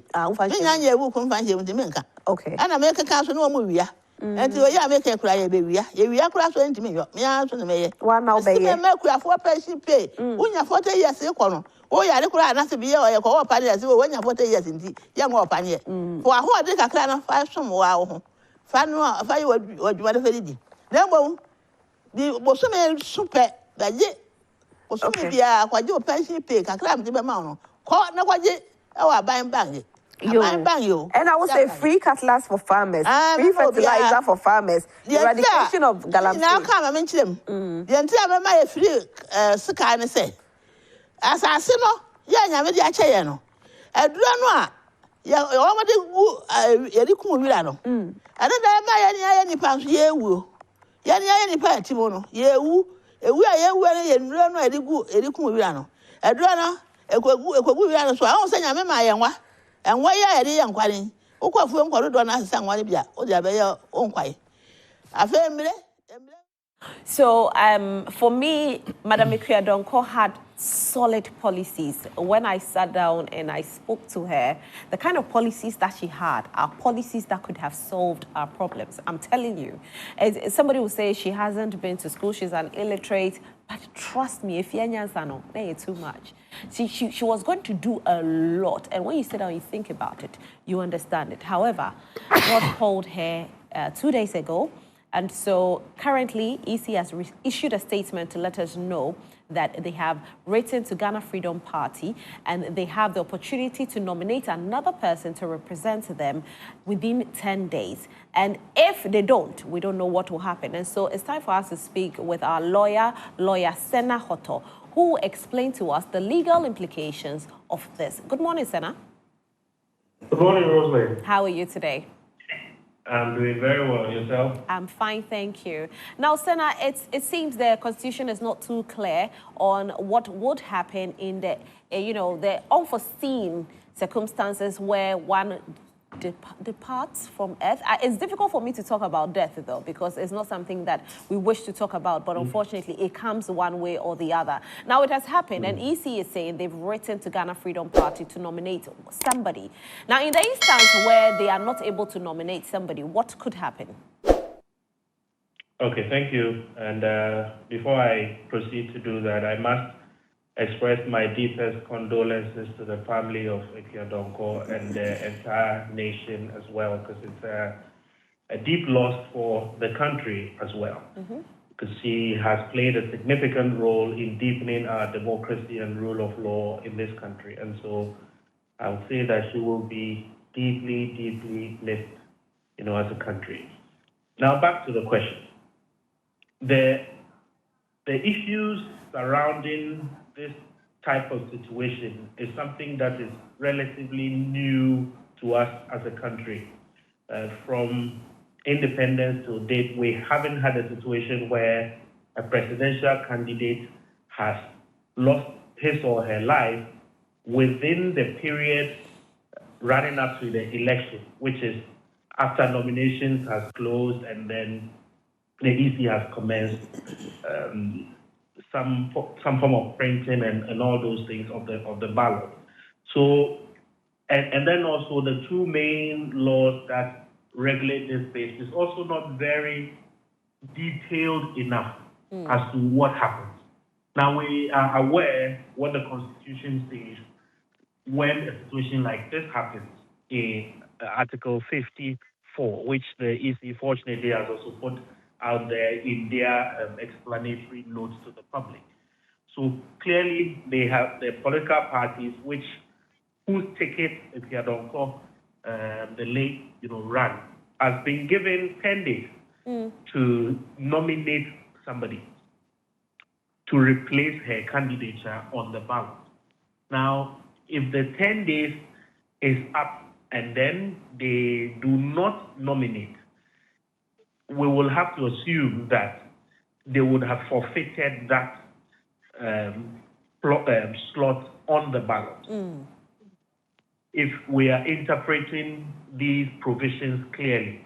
Now, we will have to go in there because there is no specific LIs or CIs. The CIs do not give us the very nitty-gritty breakdowns because a situation like this presents two conflicting scenarios where the issue arises as to, assuming that they do not meet the 10-day requirement and then the EC decides to proceed with them, what happens to the numbering that has been selected by the political parties? Will there have to be a reshuffle? Will they have to tell those who come after her number to adjust theirs up? What is going to happen? And when it comes to the balloting and all of that, it's also at the discretion of the Electoral Commission. Of course, the EC must take into consideration a lot of factors in order to proceed, including how much it will cost, the nation for us to have to reprint all of that. Will that mean that if they are unable to produce a candidate, the slot of the late Ekiadonko on the ballot sheet would have to be blank? All of these are things that the EC must come out and then let the entire public know, because a lot of it is not covered by the existing CI, which will give us the very detailed as to what to do. But broadly, within the 10 days, if they are unable to field or produce a candidate to replace their candidate who has passed away, the regime has having not met the requirements and be disqualified. Now, lawyer, since it's not really in the CI, can the EC now decide on what to do, or they still have to go to Parliament for approval on what to be done? The law is clear, even though there are still lacunas to be filled, but it's clear. If you permit me, I can read. Please go ahead. Article 54, which says that where at the close of nomination, but before election, one of the candidates dies, a further period of 10 days shall be allowed for nominations, and where the death occurs at any time within 25 days before the election, the election in the constituency or unit shall be postponed for another 21 days. So clearly, they have been given an allotted time. Okay. If you do not meet that period, the entire elections will not be held ransom. It will proceed. It will proceed without that presidential candidate or political parties fielding a rep. Okay. Now, what then happens to the numbers on the ballot paper? Will there be a reballoting, or they'll just do a reshuffle on their own as EC?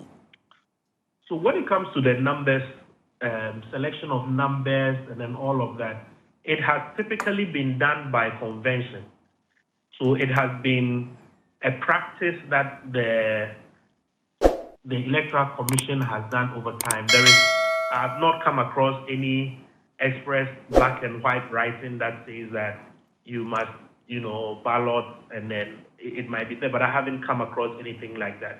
So at this instance, the Electoral Commission will have to take a lot of factors into consideration. Like I said, this could have been any political party, whether major or minor, in whichever description that is given.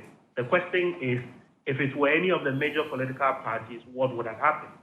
Now, the numbering, in my opinion, if the Ekiadonkos party, the late Ekiadonkos party, is able to fill the rest, it makes the whole process easier, right? Relatively less contentious, because they will just step into the shoes of the numbers. But if they are unable, then I am of the view that the Electoral Commission could just blank that slot and then proceed with the election. Okay. In this case, where we've been told by the Commission that the printing of the ballot papers have ceased, it is also possible that when they reconvene, they might have to reprint it without that number. Because, again, a lot of the political parties have started to put numerology and then all of that. So if you say without the number, it means that the number will be there, but there will be no person there, and it will be remained blank, so nobody's number will get shifted. Or maybe if somebody was maybe number 6, the person will move to a number 5 or something. Is that what you're saying? That is entirely at the Electoral Commission's discretion. However, I'm saying that discretion must be exercised, taking into consideration a lot of factors. Where a body is mandated or is provided with discretionary powers as provided in the Constitution, it must not be done capriciously. It must not be done, without recourse to a lot of factors. So the Electoral Commission must take into consideration the totality of the situation at hand. Okay, the weight of it, the fact that the existing political parties have gone ahead to start marketing their respective numbers.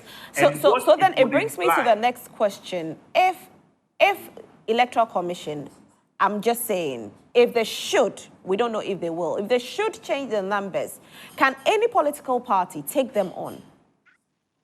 Well, when it comes to going to court, anybody can go to court. The real question is whether they will be successful in that endeavor.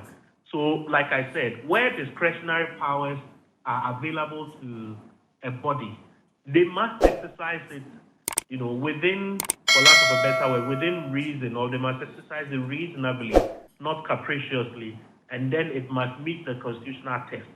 And so if the Electoral Commission decides that they should have a reballoting, is that reballoting going to affect everybody, or is it going to affect only those below the number of where the late Ekriadonko's political party picked? I understand she was number 3. So is the balloting going to affect those from 3 and below and not affect the from 1, or is it going to generally affect everybody? So these are things that I believe that the Electoral Commission should have, as much as they have the discretion, to ensure the buy-in of everybody. The respective political parties and their reps would also be involved in that decision-making. Okay. But to make everything less acrimonious, it is my respective view that they could blank just the slot of the candidate that no longer exists, because clearly you cannot vote for a candidate that is not living. All right. And so if a party is unable to fill the candidate, the easiest way would be to just blank that slot. Okay. And then if it's already been printed, we can go ahead and print it. All or right. Alternatively, they can print another one without that number, and then we'll proceed with it. All right. Thank you so much, Lawyer Senna Hotel, for joining us this morning. We are very grateful. It's always a pleasure. All right. Have a good day. So, Adele, 2 things could happen. Either if they don't provide somebody else, 2 things that could happen. Either they print and make a blank, or print without a number, meaning that they'll shift the numbers. Right. If that should happen, will that be okay with the NDC? Certainly not.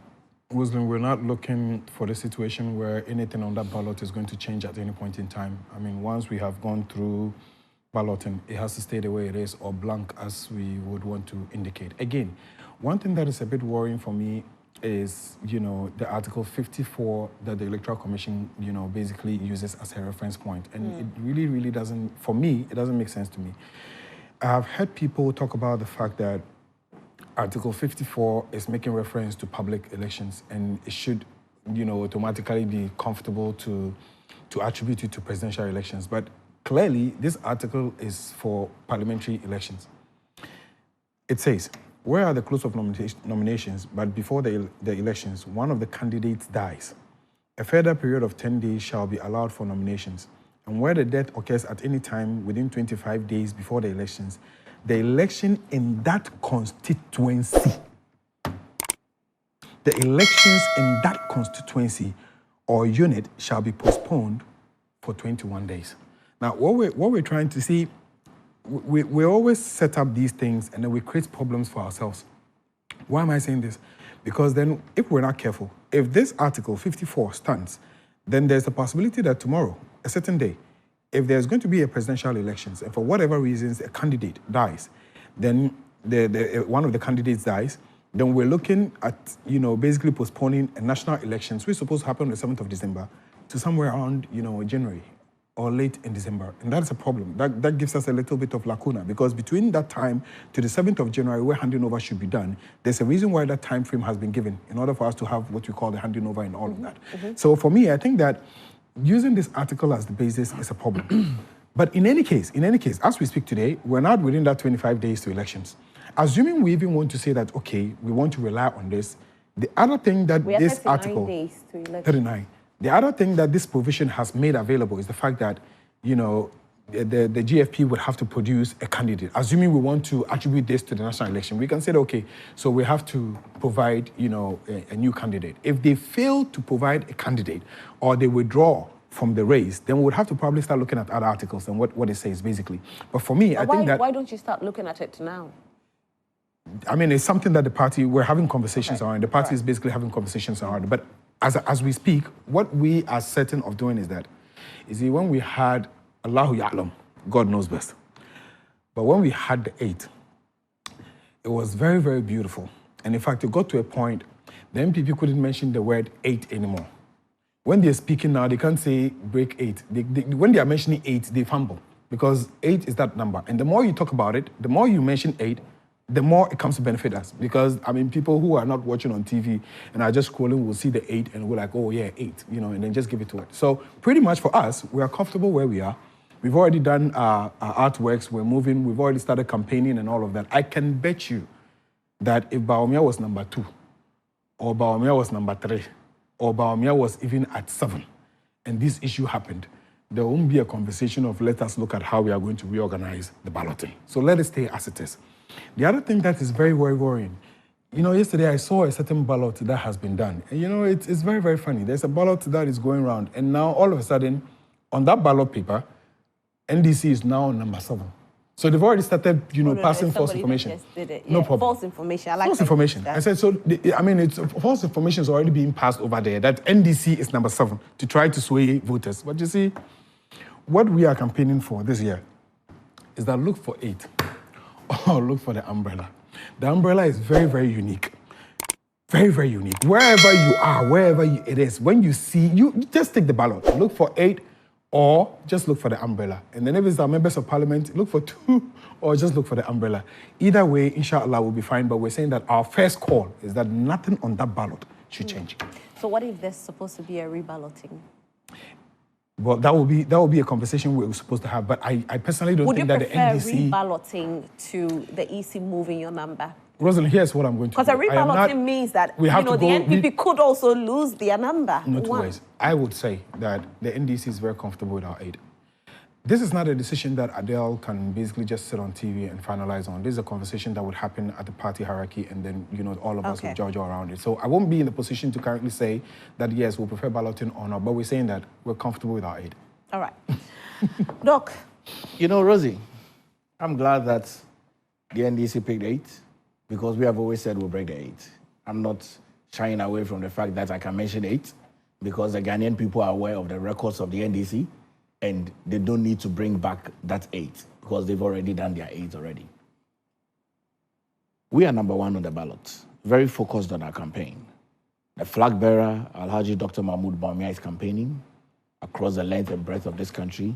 The running mate, Dr. Matthew Poku Prempeh, is campaigning. Their spouses are campaigning. Every single member of government is campaigning. Every single member of the New Patriotic Party is campaigning. We are number 1 on the ballot. Should the EC say that there should be a reballoting, will the MPP be okay with it? I will speak in my personal view. I will not speak on behalf of the party. Okay. I'll speak in my personal view. I don't think the EC should. I think that our democracy is growing. Our democracy is seeing new things as we are growing. I think that the EC can bring a caveat and state that under the circumstances, just like Mr. Speaker did, that looking at the tensions in the country, he has decided to adjourn Parliament sine die.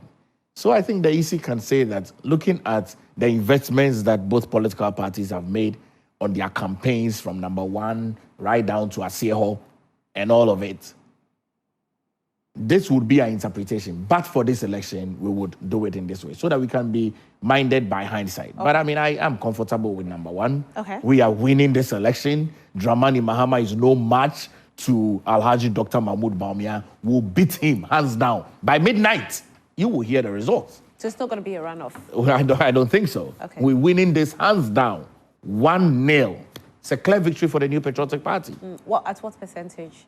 Oh, Rosie, the Constitution says 50%. No, but what's your expectation? 50, you run the polls. For me, 50% plus 1, I'm good to go. Okay. Any figure above it, it's not a problem. It's not a problem. But we're winning this election. I'm confident. I'm very confident. So far, they are running from all the polls. They are running below 40%. How can the New Patriotic Party ever have a polls less than 40%? What does it say? The Afrobarometer report doesn't say what you're saying. So what does it say? It's quite close. It's closer than you think. What does it say? We are winning the election. They can't even. You can't even campaign. No, we don't. You can't campaign. It's my time. Currently, it's my time. With the Afrobarometer report still. It's at par. You are not done. Of course. But nobody, no, he's still speaking. He did only 1 minute or 2 minutes, so he's still speaking. Yeah, you know, so it's quite it's an interesting time. We are winning the election, Rosie. I can tell you the truth. The Ghanaian people, I'll have my final bite. They know that the alternative, which is the NDC, should not be given an opportunity nearer or closer to governance. They've destroyed the country. I said they are a mess at everything. Mess at economy, mess at energy, mess at infrastructure, mess at education, mess at health, mess. They are mess everywhere. Wherever you go, it's NDC mess. It's the MPP that has fixed this country. And the MPP must tuaso na yehu na yenko tuaso Dr. Bawumia tuaso ma yenko tuaso. Okay. All right, so this one says, Madam, let NPP remain at their number one, so therefore we can balance away from this mafia party number one and even vote for any other party apart from NDC, but NDC all the way. We hear you. This one says, good morning to you. One of the key measures the government must adopt to protect and support entrepreneurs in Ghana is to create a conducive business environment. This includes reducing bureaucratic red tape, streamlining regulations, and providing access to finance by simplifying the process of starting. Hey, are you watching another station that you're sending us this message? Aaron Bebako. This one, dear, it is not our message. Today's conversation, dear, you are off a bit. Rosalind, the NPP communicators are destroying their party. We voted for you in last election. This time, no. You are bragging of winning elections. Say everything you like. You'll be forced to opposition by our thumb. But Rosalind, did the woman die naturally or it's political death? I can't speak to that, please. Thank you very much. Open WhatsApp. No, because I'm not. Some people were saying that. No. Some people were saying our friends. Which friends are those? I haven't called your name. No, but which friends are those? You tell us. Good morning, Rosalind. Is this NPP man real? No, wait, but if you said friends, wait, please, you people. No, I haven't said anything. I said some. This is good morning, Rosalind. No, is this NPP man really a pastor? As I'm told, he should. Okay. But we are friends. We are all friends. You and I are friends. Some people are saying some people will benefit. No, nothing will change there. They are really good managers of the economy. Yes, exchange rate. Please, can I read this, please? Exchange rate 2016 was 3.8 Ghana cedis. National debt 120 billion. Now 760 billion. Fertilizer bag 55 Ghana. Now 500 Ghana. And cement 32. Now 110. Unemployment 8.4. Now 14.3. So compare then and now. Hassan Yakubu, Rosalind, you are You say I didn't read your message. I've read your message today, okay? Hassan, I have read your message. Teacher Kujo Tepa says that Ghanaians would be very wise not to vote for Nkoko and Kitinkiti and a 24-hour disco economy. Will vote for free SHS and not work 3 years to receive 3 months' salaries from the president and his NDC party. The free senior high school policy has enlightened Ghanaians, so NDC propagandists can no longer deceive them. Greetings to Doctor. Okay. Good morning, host. Who will vote for the NPP to break the 8 after messing up our economy, businesses, pension funds, livelihoods, and water bodies? NPP can only steal another mandate through vote rigging by the help of party foot soldiers at EC. May the holy fire burn these enemies of state and nation wreckers parading as a political party. Oh, it's I'm not reading your messages. I'm here to read your message. Why? Hello, Rosalind, the Iron Lady of the Morning Show. Ish, wow. We are here in Cameroon. No long talk about power outages because it is already part of us. Do you know that even at the nation's political capital here in Yaoundé, lights can go off for as long as 24 hours without any comment from the electricity company? Ghanaians should be thankful and pray for us. I am Lambert, okay? Lambert, I wish I could mention the whole of your name, but I can't. Kevin. Wanzemo. Woo Shukov. Yeah. Wow, your name is nice. Down the Cameroon. I really love your name. Your name is really beautiful. Rosalind, hey, again. Hey, Rosalind, this MPP people are professional scammers. See the way the MPP man is rattling there. This is the character of Nanado. He said, Rosalind, please read the full messages when reading from Moat. Moat, I hear you. I'll try, but if the messages don't sit well, unfortunately, I can't read it on live TV. So you need to make sure that your messages are good and very censored for TV, okay? Before God and man, NPP is winning power again. I'm Francis from Volta region, American Town, Kelly. Only the first one, also can be today. Good morning, Joy Prime. Please, my greetings to the NPP panelists. Good jobs, no DUMSOR. Okay, we hear you. Where was I? Okay. NPP is too much for you. I'm even ashamed. This is not the NPP president Kufuor left. Good morning, Rosalind. Hey, I see. Anyway, so I think this. Hey, I have a few more here. Please, Rosalind, on my point of view, just as both communicators are saying, the EC shouldn't do any reshuffling. It should just remain as it is. But please tell Doc that he should stop saying the NDC has destroyed the economy. If NDC is bad, NPP always becomes worse. Ismail from Wa. Who told Doc that they will win? Either NDC nor NPP. Ghana is still Ghana. Only God can decide. Yo. Mashallah. This one says, Madam, ask Doc why he's always dodging questions and beating about the bush. I prefer him to be objective rather than being subjective. He has dodged all the questions. Good morning, Rosalind. Please, can I have your number? Wow. Oh, that's nice. Oh. Are you a man or are you a man or a woman? All right, so this one says, Dear Rosalind, the NDC are losing the election and just want to put dust in our eyes. Ibrahim should know we knew them and can tell what they can do. The numbers must change. NPP remaining number one. One is breaking the 8. Yes. The NDC has killed my child because of, okay, this one. This is very sad, you know, it's very, very sad. The child thing in 2015. It's just the last part. Okay, the last part. All right, but you can't say NDC because if I'm reading, I can't say that NPP killed somebody. Even the recent, people that died at Tema. That one too was what? So I can read the next. The next name to NDC is Shame. That we had in this country. Rosalind, you are beautiful. Gadasu Legacy. Okay, Gadasu, thank you so much. Sir, please help me get some agency to help me help the girl child in my school. All right, so we'll try and reach out to you and see if we can help the girl child in your school, okay? Thank you for sending your number. We'll get in touch and see what we can do to help the girl child in your school. That's very dear to my heart, so I'm glad that you sent that one. All right, so this all time will permit us for the reading of the messages. So both political parties are saying that, well, for now, they feel that it should remain as it is on the ballot paper. So whatever number Ghana Freedom Party picked should still be there. And they're hoping that, you know, Ghana Freedom Party will bring a rep. If they shouldn't, in the case where they don't have anybody to bring, then what they have to do is that EC should just, you know, probably just blank that side where it's black and there's nothing. So if Madam Ekuyadanko was number 5, you know, 5 is there, and then it moves to 6, 7, 8, 1, 2, 3, 4, 5 with no face there, blank, and then 6, 7, 8. That would be the best thing. That's what everybody's saying for democratic purposes. Okay. Final bite and we go. Yes, closing remarks. It's very important to you, the closing remarks. Very, very important. All right. My message to the young people watching me this morning is that it is always better to have a leader that is interested in solving your problem from the root than have a leader that wants to lie to you and then postpone your struggling. What we're saying is basic. We're saying that we left them Ameri, we left them Kapa, we left them 2 oil fields, we left them Esla, we left them the cash water flow mechanism, we brought in the IPPs.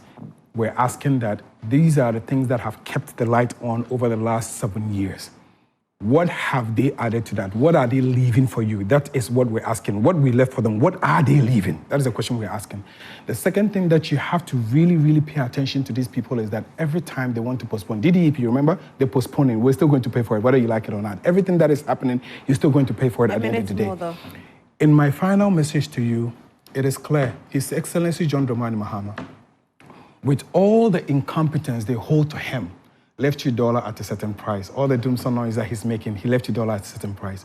He left you city at a certain price. He left you food at a certain price. Energy sector, agric, all of the work that we did. In Greater Accra alone, we gave you extra 40 million barrels of water in Greater Accra alone.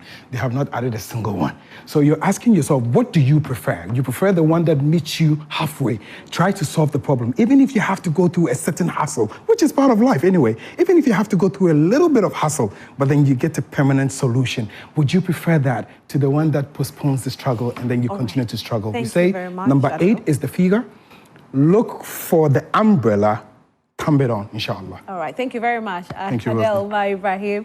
Dr. Palgrave? Yes, let me just address the entire Ghanaian people, both young, both old and retired, to let them know that if you are looking for a leader, you're looking for a leader who has track record. Alhaji Dr. Mahmoud Bawumia is Vice President of the Republic of Ghana, introduced 33+1 policies to the government of President Nana Addo Dankwa Akufo-Addo, which has been accepted in comparison to John Dramani Mahama, who was Vice President, had an opportunity to be President, and Ghanaians have seen his work.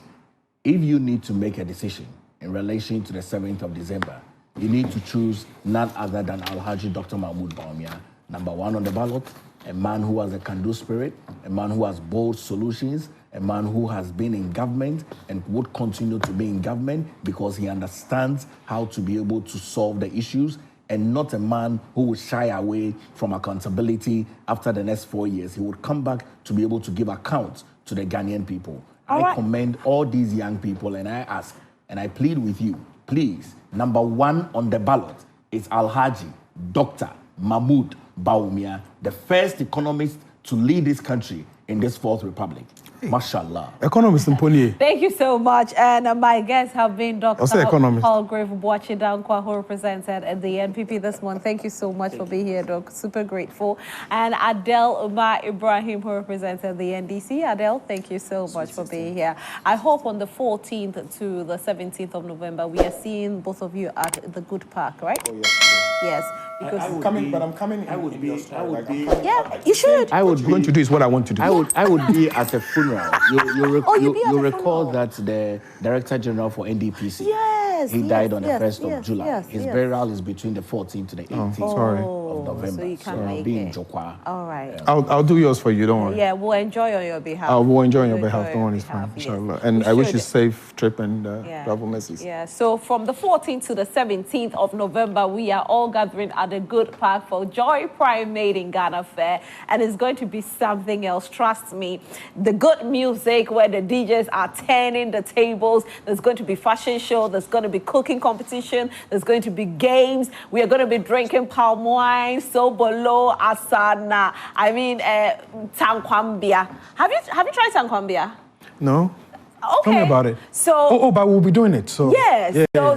What do you call it? Tankwambia. Is that not the name? You know, last week I reached out to the Dawa Jollof. Yeah, she's the one. She was the one. You call her? Yeah, she's the person that makes that juice. I ordered Dawa Jollof this week. Oh, you should try it. It's so nice. She makes tankwambia, and it's made out of tamarind, and it's so. Wait! I think I watched it. The one that she says when you take it, you have to. Yeah, that one. 2 hours. Oh.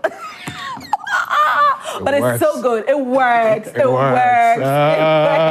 That's from back home. That's from back home. So we'll be gathering at the Good Park for Joy Prime Made in Ghana Fair. Make sure you are there. If you want to be a vendor, you can actually get in touch with us, and then you become a vendor for the days. Okay, you book for a stand and become a vendor for those days. It's going to be a fantastic time. So I can't wait for it.